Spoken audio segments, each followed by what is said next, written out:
David Reich's evidence suggests that the caste system is quite old because you can actually see it in the genetic system. And the caste system is not good for innovation because you can't, if you happen to be good at another skill but your caste doesn't do that skill, you can't switch over. Yeah. So it's going to prevent the sort of availability, using the genetic diversity. But there was lots of interesting ideas actually that are developed in India, and they move into Central Asia, eventually end up as in the Islamic world, and then get into Europe. So for example, Arabic numbers are actually Indian numbers. Right. 0 was probably developed. I mean, Indians were huge with numbers. It's kind of interesting. Yeah. Perhaps related to the religion.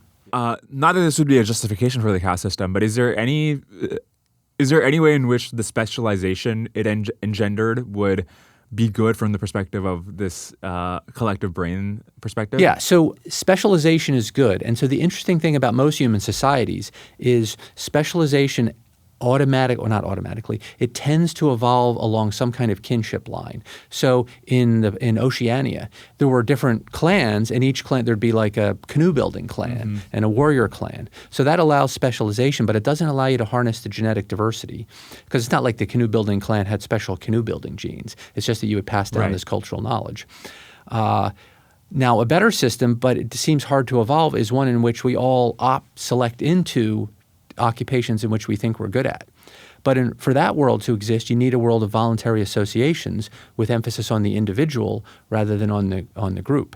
So this is the world that evolves in Europe once you demolish the intensive kinship units, because otherwise you're going to get castes and clans and all these things we see elsewhere, where we see a division of labor, but it's transmitted through a kin network, the knowledge. And why wasn't there another sort of stultifying, because we began the conversation by talking about there does seem to be this cycle where over time, because of cultural differences, because of kin, whatever else, over time groups will tend to diverge.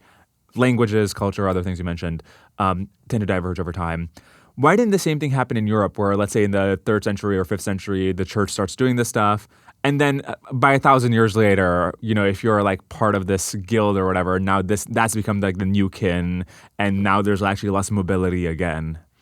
Well, so there was a lingua franca, Latin, and so intellectuals would all write and communicate in Latin for a long time. So even though they were speaking different dialects of French and German and whatnot, they were able to communicate in Latin. And Christendom basically formed an overarching network that helped. And one of the key things that this world religion does, and other world religions do it too, is you have to marry other Christians, but it dissolves the tribal line. So Europe has tons of tribes in the pre-Christian world, but because of how you have to marry other Christians, you had, Celtics marrying Franks, and in fact, the early arrival of Christianity into England is when a Frankish princess is marrying an Anglo in Kent. And so, they're marrying back and forth. And this is going to dissolve the tribes because intermarriage, what's the kid? So that's how you get rid of the tribes, but you need a world religion to do that. Right. If you enjoyed this clip, you can watch the full episode here and subscribe for more clips. Thanks.